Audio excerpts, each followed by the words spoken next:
சரஸ்வதி பூஜை, ஆயுத பூஜை, தீபாவளின்னு அடுத்து வர மாசமெல்லாம் அமர்க்களம் தான் போங்க.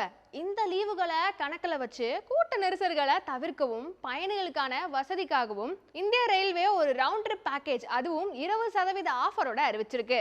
இதனால ஃப்ரெண்ட்ஸோடவோ ஃபேமிலியோடவோ ட்ரிப் போகணும்னு பல நாளா பிளான் மட்டுமே பண்ணிட்டு இருந்த எல்லாத்துக்கும் இந்த ரவுண்ட் ட்ரிப் பேக்கேஜ் ஆஃபர் பயனுள்ளதா இருக்க போகுது. இந்த ரவுண்ட் ட்ரிப் பேக்கேஜ் படி நீங்க ஒரு குறிப்பிட்ட இடத்துக்கு அக்டோபர் 13 இருந்து அக்டோபர் 26 தேதிக்குள்ள புறப்பட்டு நவம்பர் 17 இருந்து டிசம்பர் 1க்குள்ள திரும்புறவங்களா இருக்கணும். இதுல 3 முக்கிய கண்டிஷன்ஸும் இருக்கு. முதல்ல நீங்க எந்த ரயில்வே ஸ்டேஷன்ல இருந்து புறப்படுறீங்களோ அதே ரயில்வே ஸ்டேஷனுக்கு அதே கிளாஸ்ல புறப்படுற மற்றும் ரிட்டர்ன் டிக்கெட் போட்டா மட்டுமே உங்களால இந்த 20% டிக்கெட் ஆஃபரை அப்ளை பண்ண முடியும்.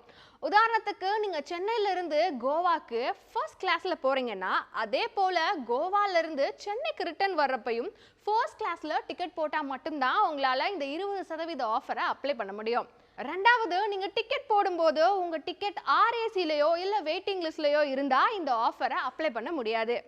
மூணாவது, நீங்க ஒரு முறை டிக்கெட் போட்டுட்டு அந்த டிக்கெட்ல மாற்றமோ அல்லது டிக்கெட்டை கேன்சலோ பண்ணா உங்க டிக்கெட்கான கட்டணத்தை ரயில்வே திரும்ப தராது. இந்த ரவுண்ட் ட்ரிப் பேக்கேஜ்ல ட்ரெயின் டிக்கெட் முன்பதிவு பண்றதுக்கான கால அவகாசம் நேத்துல இருந்து தொடங்கிருச்சு.